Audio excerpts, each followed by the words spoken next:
اعوذ باللہ من الشیطان الرجیم، بسم اللہ الرحمن الرحیم۔ حیض کا بیان چل رہا ہے، یعنی ماہواری حیضی اسے کہتے ہیں۔ جس کپڑے میں عورت کو حیض آیا تھا، کیا اسی کپڑے میں وہ نماز پڑھ سکتی ہے؟ یہ جو ہے چیپٹر کا نام ہے۔ حدیث سنیے۔ عائشہ رضی اللہ فرماتے کہ نبی صلی اللہ علیہ وسلم کے زمانے میں ہمارے پاس کیول ایک ہی کپڑا ہوتا تھا اور وہ اسی میں حیض آتا تھا۔ جب اس میں خون لگ جاتا تھا اس پر تھوک لگا کر نرم کر کے ناخن سے کھرچ ڈالتی۔ اور آج کل کے زمانے میں کپڑا اتنا ہے کہ گھر میں رکھنے جگہ نہیں ہے۔ اب کون ہے؟ عائشہ رضی اللہ فرماتے کہ ایک ہی کپڑا ہوتا تھا۔ اسے نصیحت یہ حاصل کرنا چاہیے، اسے کیا ہم کو لیسن ملتا ہے کہ دین کے مطلب دنیا کی زندگی میں کم پہ منیمم گزارنا چاہیے، بیلنس بہت زیادہ ہائی نہ ہے، بہت زیادہ لو، بیچ کی زندگی گزارنا چاہیے۔ نہیں تو اللہ اس رسول کے لیے کچھ کمی تھی کیا؟ جنت سے جوڑا آ سکتا تھا، مگر آپ نے دنیا کو دکھانے کے لیے ہم لوگ بھی اگر ایسا کسی کے ساتھ ہوتا ہے، جیسے کچھ لوگ پیسہ کام ہے تو دنیا بھر پوچھتے ہیں، اللہ کا ہمارے تقدیر میں یہی لکھا تھا، یہ ایسی بات نہیں ہے۔ جو اللہ نے لکھ دیا اس پہ صبر کرو اور اس پہ ہنسی خوشی زندگی گزارو، اللہ کے راستے پھر ہو سکتا ہے اللہ تعالیٰ تم کو اس سے بڑا اجر آخرت میں دے دے، ٹھیک ہے؟ تو اس سے نصیحت یہی حاصل ہوتی ہے۔ مہیلا کا حیض کے اسنان کے سمے خوشبو کا استعمال کرنا۔ حدیث ام عطیہ رضی اللہ روایت کرتے ہیں، نبی کریم صلی اللہ علیہ وسلم کے زمانے میں ہم میت پر 3 دن سے ادھک سوگ نہیں مانتے تھے۔ ہاں، پتی کے انتقال پر 4 ماہ 10 دن تک سوگ کرنے کی انمتی تھی۔ نہ سرما لگاتی اور نہ ہی خوشبو استعمال کرتی اور نہ ہی اسب کے علاوہ رنگین کپڑا پہنتی تھی، اور ہمیں جنازوں کے ساتھ جانے سے بھی روک دیا تھا۔ اس حدیث کو حسام بن حسان نے بھی حفصہ ام عطیہ کے واسطے نبی صلی اللہ علیہ وسلم سے روایت کی ہے۔ یعنی جب کسی عورت کا شوہر انتقال کر جاتا ہے، اس کے لیے جو عدت کی مدت ہے 4 مہینہ 10 دن۔ اور آج کل بھی کچھ لوگ ایسا مطلب اپنے من سے بنا لیے ہیں کہ چاہے کوئی 40 دن میں عدت پوری کر لیتا ہے، اپنا بریانی کھلا کے نکل لے رہا ہے گھر میں سے۔ یہ بہت سخت حکم ہے اللہ کے رسول کا، اللہ اس رسول کا۔ اب قرآن میں ڈائریکٹ آیت ہے اس کے کہ جو بیوہ عورتیں ہیں جس کے پتی مر جائیں وہ 4 مہینہ 10 دن تک اپنے گھروں کے اندر انتظار کرے، اس کے بعد اگر نہیں چاہے وہ نکاح کر لے، چاہے جو بھی ان کا اختیار ان کو پاور دیا اللہ۔ اور وہ نکاح کرنا چاہتی ہیں تو کوئی اس کو روک ٹوک نہیں لگائے، نہ اسے بھائی نہ اس رشتے دار، چاہے اس کی عمر کتنا کم بھی ہو چاہے کتنا زیادہ بھی ہو۔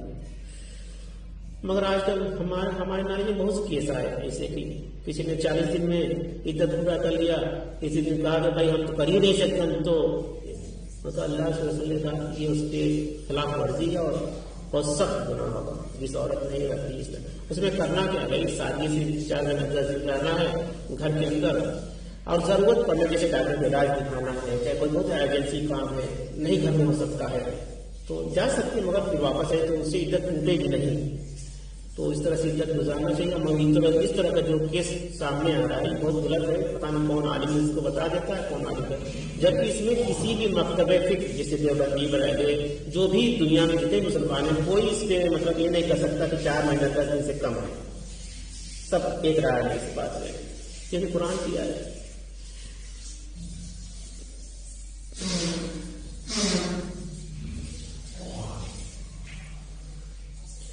فائدہ اسب جو ہے یمن کی بنی ہوئی رنگین چادر کا نام ہے۔ پشت اظفار ایک خوشبودار لکڑی کا نام ہے۔ شرمگاہ کے بدبو کو دور کرنے کے لیے نبی صلی اللہ علیہ وسلم نے اس کی بڑی تاکید فرمائی، یہاں تک کہ سوگ میں بیٹھی ہوئی عورتوں کو بھی پرہیز کرنے کا حکم دیا ہے۔ مان کسی بدبو اگر آتی ہے تو جس میں خوشبو لگا سکتا ہے عدت کی حالت میں بھی۔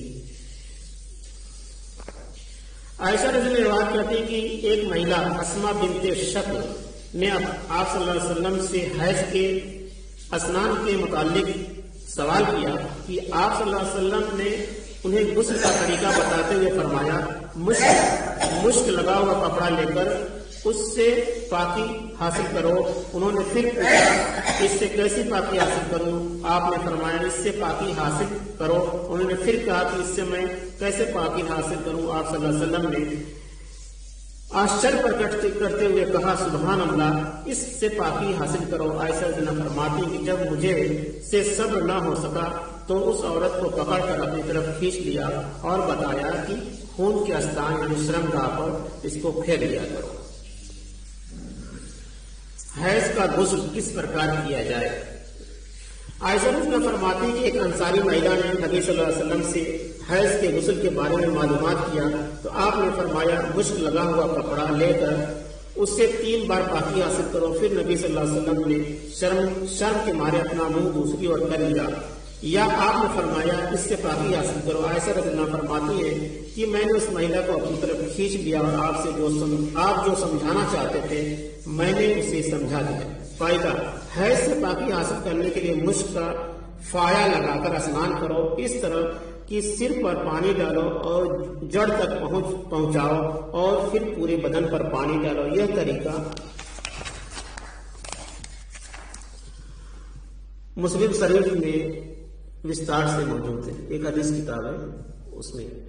تو بس یہ ہے کہ جب حیض کا غسل کرنا تو اپنا گندگی صاف کر کے اور اپنا جو بھی غسل کا طریقہ وضو بنائے، وضو بنا لے مکمل، اور اس کے بعد پانی بہا لے اپنے اوپر، جوڑا کھول کے نہانا چاہیے کہ پانی جو ہے اس کے اندر ہر جگہ جڑ تک پہنچ جائے۔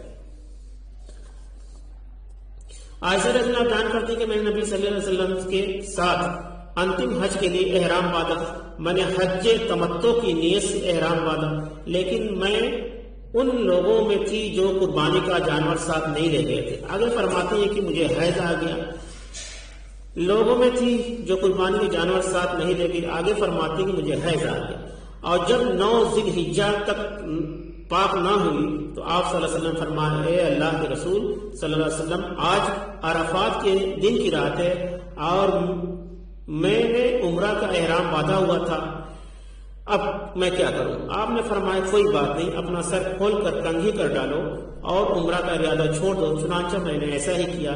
جب میں نے حج ادا کر لیا تو نبی صلی اللہ علیہ وسلم نے میرے بھائی عبد الرحمن بن ابو بکر کو حسبہ کی رات 13ویں یا 14ویں کو حکم دیا کہ یہ اس عمرہ کے بدلے جس کا میں احرام باندھ چکی تھی مجھے تنعیم کے استھان سے دوسرا عمرہ کرا لائیں۔ یعنی پہلے تو حج کی حالت میں تھی تو حج تو کر لیا، کیونکہ حج کر سکتے ہیں، بس خانہ کعبہ کا طواف نہیں کر سکتے اور باقی سب ارکان ادا کیا جا سکتا ہے۔ اور عمرہ کا بھی انہوں نے نیت کیا تھا، تو عمرہ کے لیے پھر وہ جو جگہ بتائی گئی، جب حج مکمل ہو گیا تو پھر وہاں پہ گئی، جب پاکی حاصل ہو گئی تو پھر وہاں سے دوسرا احرام باندھ کر عمرہ کا، اور پھر حرم میں داخل ہو کر آپ نے اپنے بھائی کے ساتھ عمرہ ادا کیا۔ عائشہ رضی اللہ عنہا فرماتے کہ ہم جنیزہ کے چاند دیکھتے ہی مدینہ شریف سے حج کی نیت سے نکلے تو نبی صلی اللہ علیہ وسلم نے فرمایا جس کا جی چاہے مدینہ سے عمرہ کا احرام باندھ لے، مگر میں قربانی کے لیے جانور ساتھ نہ لایا ہوتا تو میں بھی احرام باندھ لیتا۔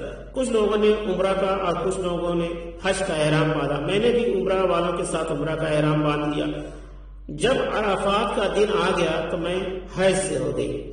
نبی صلی اللہ علیہ وسلم سے جب اس کا ذکر کیا تو فرمایا عمرہ کا ارادہ چھوڑ دو، اپنا سر کھول ڈالو، کنگھی کر لو اور حج کا احرام باندھ لو۔ چنانچہ میں نے ایسا ہی کیا۔ جب حج سے فارغ ہو گئی اور محسب کی 13ویں 14ویں رات آئی تو نبی صلی اللہ علیہ وسلم نے میرے ساتھ میرے بھائی عبد الرحمن بن ابو بکر کو بھیجا۔ چنانچہ میں تنعیم کے استھان پر گئی اور وہاں سے اپنے عمرہ کے بدلے میں دوسرا عمرہ کا احرام باندھا۔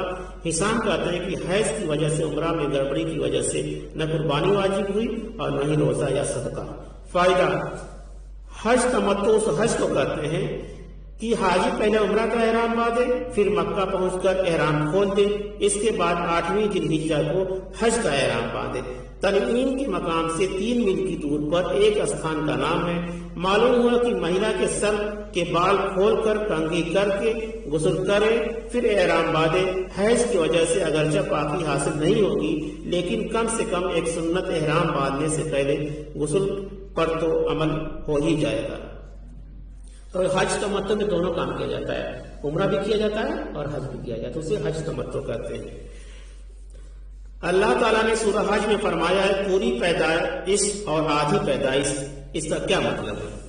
انس بن مالک رضی اللہ عنہ روایت کرتے ہیں کہ نبی کریم صلی اللہ علیہ وسلم نے فرمایا اللہ پاک نے عورت کے رحم یعنی گربھاسے میں پر ایک فرشتہ کی ڈیوٹی لگا رکھی ہے جو کہتا ہے کہ اے اللہ منی کا پانی پہنچ گیا، جب وہ الگ یعنی جمع ہوا خون بن گیا، وہ گوشت کے لوتھڑے کی شکل بن گیا، پھر جب اللہ اس کی پیدائش کو مکمل کرنا چاہتا ہے تو فرشتہ کہتا ہے کہ عورت ہے یا مرد، نر ہے یا مادہ، ابھاگا یا سبھاگا یعنی نیک بخت یا بد بخت، روزی کتنی ہے، پھر ماں کے پیٹ میں ہی اسے تمام باتیں فرشتہ لکھ دیتا ہے، اور یہی تقدیر ہوتی ہے۔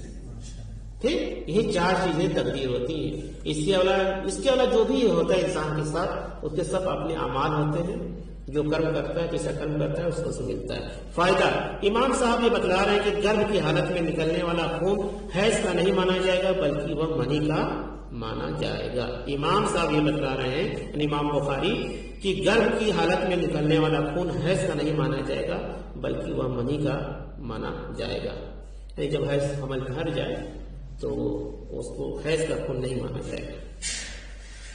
اللہ تعالیٰ سے دعا ہے کہ ہم لوگوں کو اس باتوں پر عمل کرنے اور لوگوں تک یہ بات پہنچانے کی توفیق عطا فرمائے۔ آمین ثم آمین۔ سبحان اللہ وبحمدہ، سبحان اللہ والحمد للہ، لا الہ الا اللہ، ونستغفرک ونتوب الیک۔